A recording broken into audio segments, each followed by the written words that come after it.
always have. Mr. Bessent, thank you for your willingness to serve.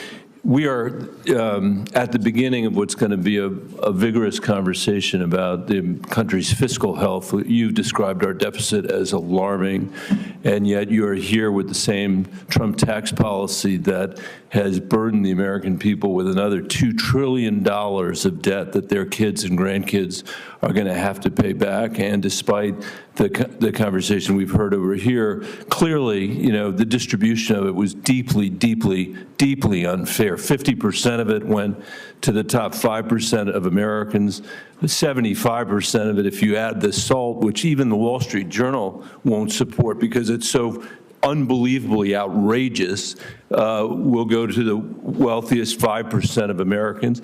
The tax policy is one that's hard. It is, for some reason in this room, it makes sense to people. In America, I don't think there's been a mayor in the history of the United States whose tax policy has been to go to the people of New York City or of Atlantic City or even of Mar-a-Lago and said to them, I have an idea. I'm going to borrow more money than we have ever borrowed in the history of that community, and I'm going to spend it. And I would say, well, geez, I'm worried about that. I don't want us to borrow a bunch of money without knowing what it's going for. What is it going for? Is it going for schools? No. Is it going to compete with the Chinese in their defense? No. Is it going to pay for parks? No.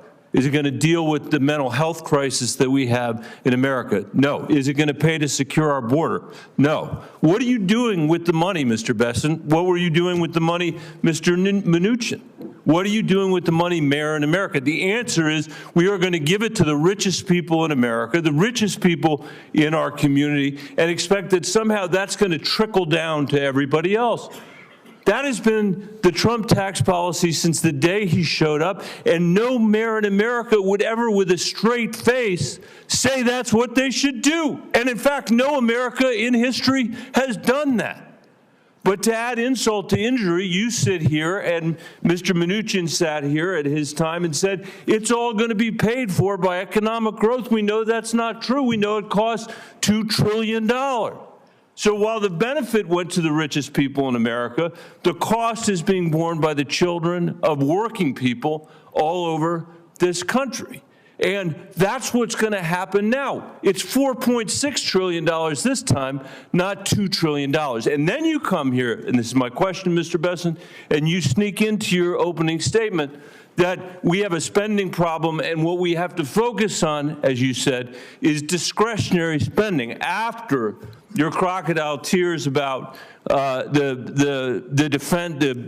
China is outcompeting us. And as you know, because you're a smart person, and you've spent a lot of time on Wall Street, just like your predecessor did, discretionary spending is about a third of our overall spending.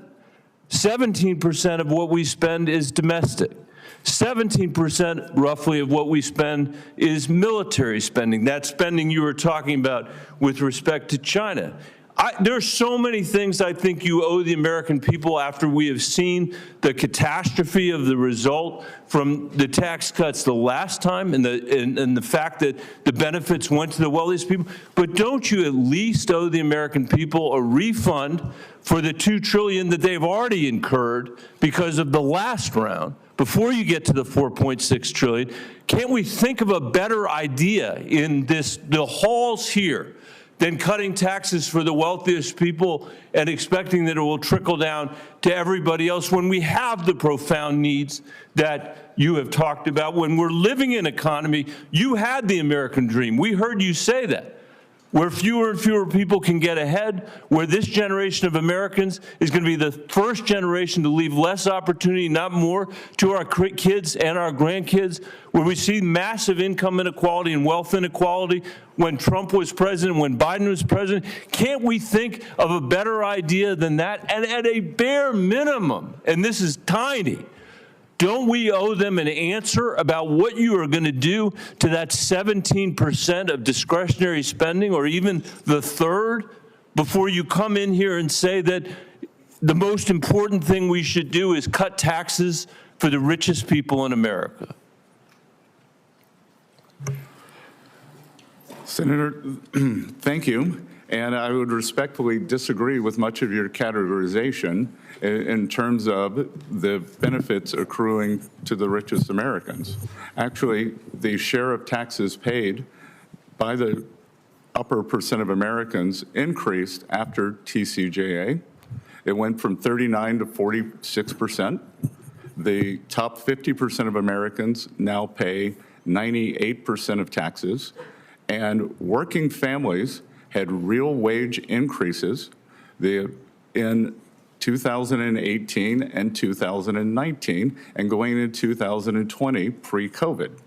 The CBO scoring for the Trump tax cuts got rescored by $1.5 trillion. Make sure, because we're in the beginning of a long debate, that if you're going to rely on the CBO score for this, that you're going to be willing to rely on it for the things that you said it's no good.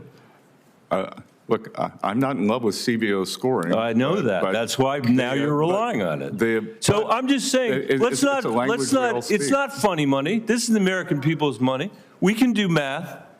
Every mayor in America has to do math, and we're going to insist that you do the math too, because we know George Soros understands the math when you work there, and you understand full well what's going on here, just like Steve Mnuchin did, just like Donald Trump does, and we're not going to let it happen against the American people. Thank you, Mr. Chairman. Thank you. And I again remind